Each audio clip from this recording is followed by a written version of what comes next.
Hello everyone, welcome to go for agriculture. और आज के लेक्चर में हम जो टॉपिक डिस्कस करने वाले हैं that is origin, area, production, varieties and package practices for the cucurbitaceous vegetables. अब कुकुरबिटेसियस वेजिटेबल्स क्या हैं? It is a group of, कह सकते हैं, जिसको आपने फैमिली एक पढ़ा होगा ना, कुकुरबिटेसी फैमिली। ठीक है, उसके अंदर में जो क्रॉप्स आते हैं, अब जैसे कौन कौन से क्रॉप्स आते हैं कुकुरबिटेसियस फैमिली में, जैसे आपने खीरा सुना हुआ है। ठीक है, आपने खीरा के बारे में पढ़ा होगा, या फिर जो भी गाउड्स हम पढ़ते हैं, जैसे बिटर गाउड हो गया, एस गाउड हो गया, जिसको आप गॉड भी कहते हो, GOURD। ठीक है, सब आप अपने हिसाब से प्रोनाउंसिएशंस का कर सकते हो। या फिर वाटरमेलन हो गया, मस्क मेलन हो गया। ठीक है, अगर हिंदी में मैं बात करूँ तो लौकी कहते हैं, तोरी कहते हैं, झिंगनी कहते हैं, परवल, ये सारे जो वेजिटेबल्स हैं वो आते हैं अपने कुकुरबिटेसियस वेजिटेबल्स के अंदर में। सो बेसिकली हम इनको as a common cucurbitaceae family के बारे में इस लेक्चर में डिस्कस करने वाले हैं। सबसे पहले जो यहाँ पे मैंने पॉइंट मेंशन किया है that is the crop belonging to the family cucurbitaceae are generally known as cucurbits. ठीक है, मतलब कुकुरबिटेसी फैमिली में जो भी क्रॉप्स आते हैं उन्हीं को हम कहते हैं कुकुरबिट्स। ठीक है, इनमें बहुत सारे वेजिटेबल्स आते हैं जो कि मेनली इनका पर्पस क्या होता है, एज ए सलाद, या फिर जिसको आप सैलड कहते हो। तो हम जैसे हम क्या सैलड में क्या क्या यूज़ करते हैं, जैसे हम खीरा यूज़ करते हैं, ककड़ी यूज़ करते हैं। ठीक है, आप अपने लैंग्वेज में या फिर कह सकते हैं कि आप अपने रीजन के हिसाब से इन वेजिटेबल्स को दूसरे नाम से भी जानते होगे। मैं आपको सारे वेजिटेबल्स के आपको इस वीडियो के एंड पे एक इमेजेस दिखा दूंगा, यानी सारे वेजिटेबल का इमेजेस को भी ऐड कर दूंगा, ताकि आप इसको ईजिली फिर पहचान पाओगे कि कौन सा वेजिटेबल को हम हिंदी में क्या कहते हैं, या फिर मैं जो भी इंग्लिश वर्ड यूज़ कर रहा हूँ या फिर इंग्लिश में जो बोल रहा हूँ जिस वेजिटेबल के बारे में, आप उसको पहचान पाओ। ठीक है, तो बेसिकली मैंने आपको बताया कि कुकुरबिटेसियस फैमिली में जो भी वेजिटेबल्स हैं या फिर क्रॉप्स हैं उनको हम as a salad purpose use करते हैं, और हम कुकिंग पर्पस यानी वेजिटेबल के फॉर्म में भी इनको यूज़ करते हैं। और इन वेजिटेबल से या फिर कह सकते हैं इन क्रॉप से हम पिकल्स यानी अचार भी बनाते हैं। ठीक है, तो अगर हम बात करें तो एज अ ग्रुप अगर बात करें, कुकुरबिट्स जो है ना, इंडिया में बहुत बड़े एरिया पे, मतलब इन कुकुरबिटेसियस जो वेजिटेबल्स हैं उनको हम मतलब एरिया वाइज अगर हम बात करें तो सबसे बड़ा एरिया है इंडिया। ठीक है, यानी अगर हम बात करें ट्रॉपिकल कंट्रीज़ में इनको लगाया जाता है। ठीक है, और बेसिकली इनको हम जब लगाते हैं that is special season that is called Zaid crop. ठीक है, मतलब इनको हम जैद सीजन में लगाते हैं। जैसे मैंने आपको बताया कि कुकुरबिट्स जो हैं वो ग्रुप ऑफ क्रॉप्स हैं। So it is the largest group जो कि इंडिया में, यह कह सकते हैं कि इंडिया में लार्जेस्ट एरिया, अगर एरिया वाइज बात करें तो इंडिया का सबसे ज़्यादा एरिया जो है इन्हीं टाइप के क्रॉप्स को कल्टीवेट करने में जाता है। ठीक है, अब जो कुकुरबिटेसियस वेजिटेबल्स या फिर क्रॉप्स जो होते हैं उनमें बहुत ज़्यादा कैलोरीज, मिनरल्स और विटामिन तो नहीं पाए जाते हैं, और इनमें न्यूट्रिएंट भी कम होता है। लेकिन कुछ क्रॉप्स हैं इनके जो कि एक्सेप्शंस हैं इनके, जैसे अगर हम बात करें बिटर गॉड, जिनको आप करेला कहते हो, that is rich in vitamin C। अगर हम बात करें 100 ग्राम बिटर गाउड में 96 milligram of vitamin C present होता है। उसी तरीके से परवल हो गया, चाव चाव हो गया। ठीक है, इनमें कैल्शियम 531 मिलीग्राम होता है। ठीक है, 140 मिलीग्राम होता है पर 100 gram of the vegetable respectively. कहने का मतलब है कि अगर आप 100 ग्राम अगर आप वेजिटेबल खा रहे हो जैसे परवल, तो आपको 531 मिलीग्राम ऑफ दी कैल्शियम है वो मिलेगा। तो कुछ एक्सेप्शंस हैं कुकुरबिटेसियस फैमिली में जो कि they are the rich source of some vitamin and like nutrients like calcium. ठीक है, अब अगर हम बात करें न्यूट्रिशनल पॉइंट ऑफ व्यू से तो कुकुरबिट्स के जो सीड्स हैं वो भी इंपॉर्टेंट हो जाते हैं, क्योंकि उनमें हाई कंटेंट ऑफ ऑयल होता है, प्रोटीन कंटेंट भी उनमें ज़्यादा होता है। ठीक है, seed proteins of the cucurbits are comparable to that of the legumes and are richer in the methionine. अब मेथ्योनिन क्या है? मेथ्योनिन अगर हम बात करें it is an amino acid. ठीक है, तो सीड जो हैं इन कुकुरबिटेसियस फैमिली या फिर इन मेंबर्स के, उनमें अच्छा अमाउंट ऑफ ऑयल प्रेजेंट होता है, और उनमें अगर हम बात करें प्रोटीन तो मेथ्योनिन जो एमिनो एसिड है वो ज़्यादा प्रेजेंट होता है। ठीक है, next is the taxonomic classification of the family is differently, अगर हम बात करें तो डिफरेंट बॉटनिस्ट ने अपने हिसाब से इन फैमिली को बांटा हुआ है। लेकिन बात करें family cucurbitaceae comprises about 117 genera and 825 species in the warmer parts. कहने का मतलब है कुकुरबिटेसी फैमिली में देखो क्या होता है, फैमिली, ऑर्डर, क्लास, ठीक है, जीनस, स्पीसीज। तो फैमिली के बाद क्या आता है? ऑर्डर, फिर जीनस आता है। ठीक है, तो इनके अंदर में टोटल 170 जीनस हैं, जीनस को साथ में इन्होंने बोला है जेनरा, यानी टोटल 117 जेनरा एंड 825 स्पीसीज जो हैं वो प्रेजेंट है कुकुरबिटेसियस फैमिली में। इसके बारे में अगर हम बात करें तो चक्रवर्ती एक हमारे बॉटनिस्ट हुआ करते थे, उन्होंने 1982 में बताया, उस समय का एस्टिमेशन बताया कि अप्रॉक्स इतने जेनरा और स्पीसीज में 36 जेनरा और 100 स्पीसीज जो हैं अकेले इंडिया में प्रेजेंट हैं कुकुरबिटेसिस क्रॉप्स के। ठीक है, अगर हम जनरल फीचर बात करें कुकुरबिटेसिस वेजिटेबल के बारे में, तो इनके पास होता है लॉन्ग टैप रूट सिस्टम। अब टैप रूट सिस्टम कैसे होता है, आप इमेजिन करो एक गाजर। ठीक है, गाजर को जब आप इमेजिन करते हो तो वो it is a underground vegetable, कह सकते हैं कि इट इज़ अ ट्यूबर, या फिर कह सकते हैं कि it is a modified root. ठीक है, तो उसमें क्या होता है, आप देखते हो कि गाजर जो होता है एक लंबे के तरीके से नीचे की तरफ ग्रो करता है। तो टैप रूट अगर आप देखोगे तो टैप रूट में एक जो होता है मेन एक सेंट्रल रूट जाता है जो कि नीचे, that is the main root, और उसमें लैटरल रूट्स बहुत कम निकलते हैं। लैटरल रूट्स होते भी नहीं है, उनमें छोटे छोटे सिर्फ हेयर्स लगे होते हैं। तो टैप रूट जो है वो 175 से लेके 180 सेंटीमीटर डेप्थ तक ग्रो कर जाता है।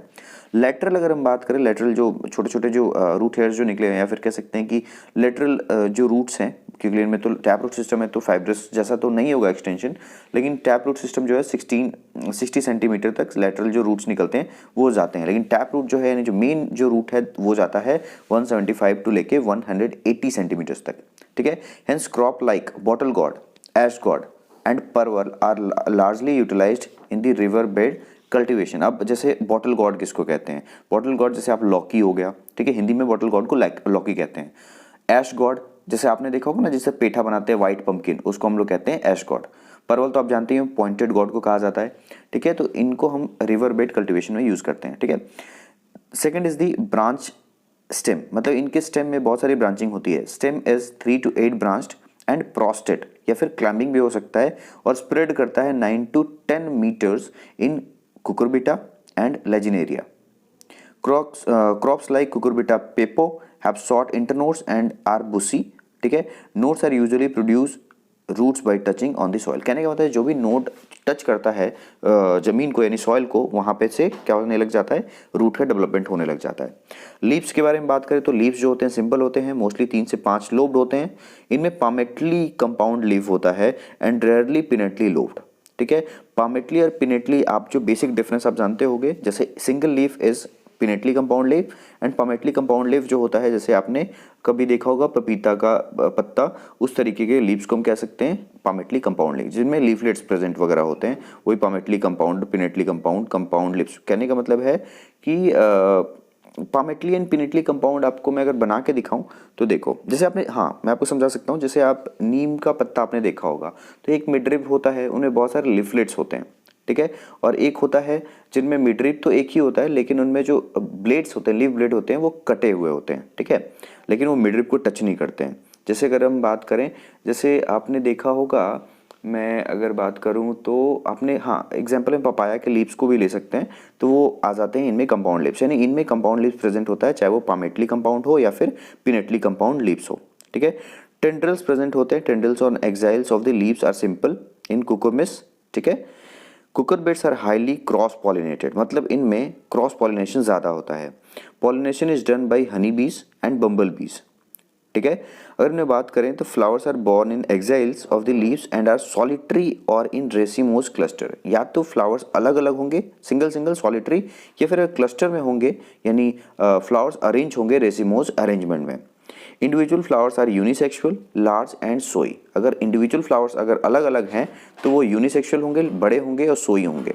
अगर ग्रुप में है, क्लस्टर में है, तो छोटे छोटे भी होंगे। ठीक है, fruits are essentially and inferior berry. अब ध्यान से समझना है कि फ्रूट्स को अगर हम बात करें तो it is a type of berry. ठीक है, मतलब इनके फ्रूट टाइप को अगर हम बोलेंगे दैट इज़ अ बेरी। ठीक है, और इनके अगर स्पेशली हम फ्रूट को कहते हैं पेप। ठीक है, due to hard rind when mature. Fruits can be stored for long period as in ash gourd. ठीक है, pumpkin, oriental pickling melon, etc. कहने का मतलब है कि इनके फ्रूट को हम लॉन्ग पीरियड तक स्टोर कर सकते हैं। जैसे ऐश गॉड मतलब क्या हुआ, आपको थोड़ा देर पहले बताया, जैसे पेठा बनाते हैं, यानी जिनको हम व्हाइट पंपकिन कहते हैं। ठीक है, नॉर्मल पंपकिन हो गया और ओरिएंटल पंपकिन हो गया, मतलब इनको लार्ज यानी लंबे समय तक स्टोर कर पाते हैं। ठीक है, अच्छा, while keeping quality is less in cucumber, snake God and bitter gourd. कहने का मतलब क्या है कि कीपिंग क्वालिटी, यानी जैसे हमने इनको पंपकिन को क्या किया है, आराम मेलन्स वगैरह को क्या किया है, हम इनको ज़्यादा टाइम तक स्टोर कर पा रहे हैं। लेकिन कुकुम्बर हो गया, स्नेक गॉड हो गया, बिटर गॉड हो गया, इनको हम ज़्यादा देर तक स्टोर नहीं कर सकते हैं। अब कुकुम्बर क्या है, खीरा हो गया नॉर्मल। स्नेक गॉड किसको कहते हैं, आपने देखा होगा नेनुआ जिसको हम कहते हैं, ठीक है, वो हमारा स्नेक गॉड होता है। बिटर गॉड किसको कहते हैं, नॉर्मल है, आपको इसके बारे में पता होगा, करेला, करेला को कहते हैं बिटर गॉड। तो ये लोग जो है इनकी कीपिंग क्वालिटी ज़्यादा नहीं है, इनको ज़्यादा दिन तक हम स्टोर नहीं कर सकते हैं, ठीक है। आई होप इतना पार्ट समझ में आया होगा। नेक्स्ट अगर हम बात करते हैं seeds, seeds are borne in parietal placentation. अब ये जो है आपको मैं इमेज से समझा देता हूँ, पेराइटल प्लेसेंटेशन क्या होता है। आप ये जो इमेज देख रहे हो that is called parietal placentation. Placenta is the edible portion in watermelon, मतलब अगर हम वाटरमेलन जो रेडिश पार्ट हम जो फ्लेश खाते हैं that is the edible placenta portion, ठीक है। While in ash gourd, ash gourd या फिर रिच गॉड में अगर हम बात करें या फिर स्मूथ गॉड में बात करें, इंडो कार्प को हम खाते हैं।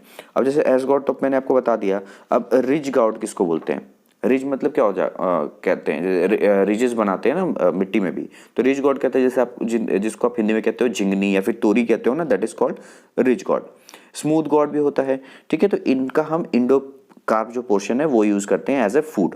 इन musk melon edible portion is mostly pericarp, pericarp मतलब outer covering with a little mesocarp, मतलब हम पेरिकार्प और मेसोकार्प को खाते हैं in case of musk melon. I hope ये जो बेसिक पोर्शन है वो समझ में आ गया होगा। Next is the cucurbits are mostly seed propagated, मतलब अगर कुकुरबिट्स के बारे में बात करें तो इनको उनका जो प्रोपगेशन है वो हम सीड से ही करते हैं, ठीक है। ओके, मतलब कहने का मतलब है कि इनमें सीड के अलावा कोई प्रोपगेशन जनरली हम लोग नहीं देखते हैं, या फिर कल्चरल जो लेवल पे यानी फार्मर्स जो प्रोडक्शन करते हैं सिर्फ सीड से करते हैं, ठीक है। नेक्स्ट अगर हम बात करेंगे तो इनमें एक पाया जाता है केमिकल दैट इज कुकुरबिटेसिन, ठीक है। Majority of the cucurbits are characterized by the presence of bitter principles.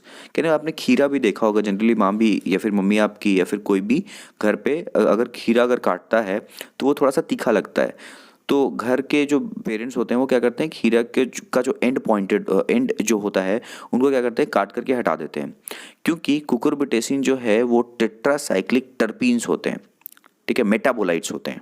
Metabolites मतलब जो एक रिएक्शन के प्रोडक्ट में बनते हैं, ठीक है। तो अगर इनका हाई कंसंट्रेशन ज़्यादा होगा तो फ्रूट में या फिर कह सकते हैं लीव्स में या फिर उनके रूट वाले पोर्शन में ये इकट्ठे हो जाते हैं और जो बिटरनेस होता है फ्रूट में वो देते हैं, ठीक है। कभी कभार क्या होता है कि इनके पॉलन ग्रेन्स भी जो होते हैं ना उनमें भी बिटरनेस चला जाता है, ठीक है। तो अगर हम बात करें कि कंज्यूमर जो है उनको किस तरीके का चाहिए कुकुम्बर, या कह सकते हैं कि किस तरीके के वेजिटेबल को पसंद करें जिनमें बिटरनेस कम हो, ठीक है। तो कंज्यूमर जनरली क्या करते हैं, अब इस बिटरनेस को कम्प्लीटली हटाया नहीं जा सकता है, तो वो क्या करते हैं, फ्रूट के टिप्स को जहाँ से मतलब कनेक्शन होता है प्लांट से फ्रूट का, उस जगह के पोर्शन को काट के हटा देते हैं, ठीक है। अगर हम इनमें बात करें सेक्स फॉर्म्स के बारे में, wide range of sex forms like monoecious, andromonoecious, गैंड्रोमोनोसियस and dioecious forms are noticed in the family, ठीक है। बहुत ये कह सकते हैं कि बहुत ज़्यादा इंपॉर्टेंट नहीं है, बस आपको सेक्स फॉर्म्स डिफरेंट है ये पता होना चाहिए। और ये वाला पोर्शन आप पढ़ जाओगे, रीड आउट पार्ट है, हर्माफ्रोडाइट फॉर्म, कहने का मतलब एक ही बॉडी पे दोनों टाइप के फ्लावर्स प्रेजेंट हैं, ठीक है। मोनोसियस फॉर्म, एंड्रोसियस फॉर्म जो है आप इसको पढ़ जाओगे, बहुत बेसिक पोर्शन है ये, मुझे लगता नहीं है डिस्कस करने लायक है, आप इसको पढ़ सकते हो। अब नेक्स्ट इज द फ्लावरिंग, ठीक है। मेजोरिटी ऑफ जो कुकुरबिट्स होते हैं वो फ्लावरिंग स्टार्ट कर देते हैं 30 to 45 days after the sowing, ठीक है। इनमें एक डेफिनेट सीक्वेंस होता है, ठीक है। और अगर हम बात करें तो अल्टरनेट सीक्वेंस में मेल और फीमेल फ्लावर्स जो होते हैं वो फ्रूट सेटिंग करते हैं, यानी फ्रूट फ्लावर्स जो हैं अपने आप को अरेंज करते हैं अल्टरनेट ऑर्डर में मेल एंड फीमेल फ्लावर्स की तरह, ठीक है। The first 4 to 6 flower nodes bear male flowers and alter female flowers. कहने का मतलब है जो फर्स्ट 4 to 6 फ्लावरिंग नोड्स होते हैं ना उनमें mail flowers and alternate female flowers present होते हैं, ठीक है। और उस तरीके से आपको अलग अलग वेजिटेबल में यहाँ पे या फिर कह सकते हैं अलग अलग क्रॉप में बताया गया है कि किन में किस तरीके से प्रेजेंट होता है, ठीक है।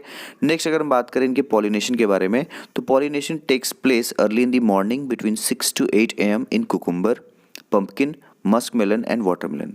पॉलिनेशन जनरली जो है सुबह सुबह मॉर्निंग के टाइम पे होता है, इनमें क्रॉस पॉलिनेशन 6 to 8 AM, ठीक है, जैसे कुकुम्बर में, पंपकिन में, मस्क मेलन में एंड वाटरमेलन में। Pollination is Altered in the day when temperature is high in the bottle God and rich God. कहने का मतलब है पॉलिनेशन जो है अल्टर हो जाता है या फिर डिस्टर्ब हो जाता है दिन के समय जब टेम्परेचर ज़्यादा होता है इन case of bottle God and the rich God, ठीक है। इन pumpkin pollen production is more, while in the muskmelon pollen production is scanty and pollen grains are sticky due to oily film surrounding them। कहने का मतलब pumpkin में pollen production जो है वो ज़्यादा होता है, ठीक है। While in the musk melon अगर हम बात करें तो पॉलन प्रोडक्शन जो होता है कम होता है और इनके पॉलन ग्रेन्स स्टिकी होते हैं। आप देखो कम है पॉलन ग्रेन तो ज़्यादा बर्बाद नहीं होना चाहिए, तो इनका नेचर ही स्टिकी होता है ताकि स्टिग्मा पे जाके अपने आप को अटैच कर पाए, ठीक है। Extent of the cross pollination in cucurbits is 60 to 80%। ठीक है, मैंने पहले ही बताया कि आपको इनमें जनरली क्या होता है, क्रॉस पॉलिनेशन ही होता है और ये इंटेमोफिलस होते हैं, यानी जो इनमें पॉलिनेशन है वो इंसेक्ट्स के थ्रू होता है, जैसे बीज एंड बम्बल बीज हो गया, ठीक है। मॉथ्स के भी साथ में इनका पॉलिनेशन देखा गया है। मोस्टली बीज एंड बम्बल बीज जो हैं, बिटल्स जो हैं, इसका पॉलिनेशन करते हैं। नेक्स्ट हम बात करेंगे सेक्स मॉडिफिकेशन में, तो majority of cucurbits are monoecious and sex ratio अगर हम बात करें मेल टू फीमेल का रेंजेस फ्रॉम 25 to 30:1 से लेकर 15:1 का रेशियो रखा जाता है मेल इंटू फीमेल का। सेक्स रेशियो जो है रखा जाता है, सॉरी मैं आपको रखा नहीं, मैंने मेरे कहने का ये मतलब था कि जो मोनोसियस हैं इनमें फ्लावर्स अलग अलग हैं, तो मेल और फीमेल जो फ्लावर्स हैं उनका जो एक रेशियो मेंटेन होता है दैट इज़ 25:1 से लेके 15:1 का रेशियो होता है मेल एंड फीमेल फ्लावर्स का इनके प्लांट पे। सेक्स रेशियो जो मैंने आपको बताया है, ये अब जो रेशियो फिक्स नहीं है, क्योंकि सेक्स रेशियो जो है वो इन्फ्लुएंस हो जाता है इन्वायरमेंटल फैक्टर्स की वजह से, जैसे high nitrogen content in this soil, long days and high temperature favours maleness. अगर मान लीजिए कि अगर नाइट्रोजन कंटेंट ज़्यादा है सॉइल में, लॉन्ग डेज ज़्यादा हो रहे हैं, टेम्परेचर ज़्यादा हो रहा है, तो ये मेलनेस को प्रीफर करता है। बिसाइड्स इन्वायरमेंटल फैक्टर, ये जो हमने ऊपर में बताया इन्वायरमेंटल फैक्टर्स भी हैं। Indigenous levels of the auxins, gibberellins, ethylene and abscisic acid also determine sex ratio, यानी इनके जो जिनको हम कहते हैं ना PGR, plant growth regulators, auxins, gibberellins, ethylene, abscisic acid जिसको स्ट्रेस हार्मोन भी कहा जाता है, ये भी सेक्स रेशियो को डिटरमाइन करने में हेल्प करते हैं, ठीक है। And sequence of the flowering, जो मैंने बोला था ना टॉप 4 to 6 में हमारे male female flower alternate position में प्रेजेंट होते हैं, तो इनको भी अल्टर करते हैं, यानी कह सकते हैं कि ये भी एक डिसाइडिंग फैक्टर हो जाता है। तो indigenous application of the plant growth regulators can alter sex form if applied at 2 to 4 leaf stage. कहने का मतलब है कि हम अल्टर कर सकते हैं इनके, अगर हम बाहर से भी ऑक्सिन, जिब्रेलिन वगैरह यूज़ कर रहे हैं तो इनके सेक्स को हम, इनके फ्लावर के जो यानी जो फ्लावर बनने वाले हैं उनके सेक्स को भी हम कंट्रोल कर सकते हैं, लेकिन इसका छिड़काव जो करना है वो 2 to 4 leaf stage of the crop पे कर देना चाहिए। जैसे high ethylene level induces female sex, अगर हम इथिलीन अगर यूज़ कर देते हैं 2 to 4 लीफ स्टेज पे, तो फीमेल जो फ्लावर्स हैं वो ज़्यादा बनेंगे, ठीक है। उसी तरीके से एग्जाम्पल दिया है इन कुकुम्बर की बात करें तो मैलेइक हाइड्राजाइड हो गया, ठीक है। उसी तरीके से अगर हमें फील्ड फ्लावर्स बढ़ाना है कुकुम्बर में, मस्क मेलन में, समर स्क्वैश में, पम्पकिन में, तो हम इथिलीन का यूज़ कर सकते हैं, ठीक है। बहुत सारे दिया हुआ है जैसे GA3 जिब्रेलिन हो गया, ठीक है, एथेरल हो गया, ये इन सारी चीज़ों को यूज़ करके हम फीमेल फ्लावर्स को बढ़ा सकते हैं। और हम चाहते भी क्या है कि फीमेल फ्लावर्स को ही बढ़ाया जाए ताकि जो फीमेल फ्लावर्स हैं वो कन्वर्ट हो जाएंगे फ्रूट में और हमें इकोनॉमिकली बेनिफिट भी देंगे। उस तरीके से अगर हमें मेलनेस बढ़ाना है तो हम जिब्रेलिन्स का यूज़ करते हैं क्योंकि जिब्रेलिन्स प्रमोट्स द मेलनेस, ठीक है। और इसके उल्टा यानी एंटागोनिस्टिक जो है इफेक्ट दिखाता है इथिलीन, यानी इथिलीन डालेंगे, मैंने ऊपर ही बताया इथिलीन डालने से फीमेलनेस यानी फीमेल फ्लावर्स ज़्यादा बनते हैं, और जिब्रेलिन्स अगर हम डालते हैं तो मेल फ्लावर्स जो हैं वो ज़्यादा बनते हैं प्लांट के ऊपर में। लेकिन इंपॉर्टेंट है हमें इनको यूज़ करना चाहिए 2 to 4 leaf stage of the plant पे, ठीक है। तो जैसे एंटागोनिस्टिक क्या हो गया, जैसे इथिलीन एंड एब्सिसिक एसिड, आपको दोनों याद रखना होगा। जिब्रेलिन्स जो है वो प्रमोट करता है मेलनेस को, और अगर हम बात करें इथिलीन एंड एब्सिसिक एसिड जो है वो प्रमोट करता है आपके फीमेल फ्लावर्स को, ठीक है। जैसे आपको एग्जांपल में एक दिया हुआ है सिल्वर नाइट्रेट, अगर हमने 300-400 ppm अगर यूज़ किया है, ऑल्सो इंड्यूसेस मेलनेस, मतलब अगर हमने सिल्वर नाइट्रेट यूज़ कर दिया इस कंसनट्रेशन में तो वो भी मेलनेस को इंट्रोड्यूस कर देता है इनके प्लांट बॉडी में, यानी ज़्यादा मेल फ्लावर्स बनने लग जाते हैं। सो गाइज आई होप आज का लेक्चर जो है बहुत ही छोटा था और बहुत ही बेसिक लेक्चर है जो मैंने आपको समझाने की कोशिश करी है। आई होप आपको यह समझ में आया होगा, और अगर कुछ भी आपको दिक्कत है या फिर आपको कोई भी कन्फ्यूज़न रह जाता है तो आप मुझसे ज़रूर पूछिए, मैं आपको कमेंट सेक्शन में, इवन आप मुझे इंस्टाग्राम से या फिर आप हमारे गो फॉर एग्रीकल्चर के चैनल पे भी आके इंस्टाग्राम पे आप पूछ सकते हैं, वहाँ पे मैं आपको आंसर करूँगा। साथ साथ इस लेक्चर की PDF के लिए आप हमारे Telegram channel go for agriculture join कीजिए। हमने अपना सेकंड चैनल बनाया है that is go for agriculture shorts जहाँ पे हम अपने अपकमिंग वीडियोस को अपलोड कर रहे हैं, या फिर जो भी हमारी अपकमिंग वीडियोस होंगी वो एक वीक पहले आपको हमारे नए वाले चैनल पे मिलेगी। सो आप इन वीडियोस को पहले आप वहाँ देख सकते हैं। आप हमारे ऐप को भी डाउनलोड कीजिए। इन सारी चीज़ों का जो लिंक है हमने डिस्क्रिप्शन में दे दिया है। सो गाइज, आई होप ये लेक्चर क्लियर है। मिलते हैं नेक्स्ट लेक्चर में बहुत जल्द।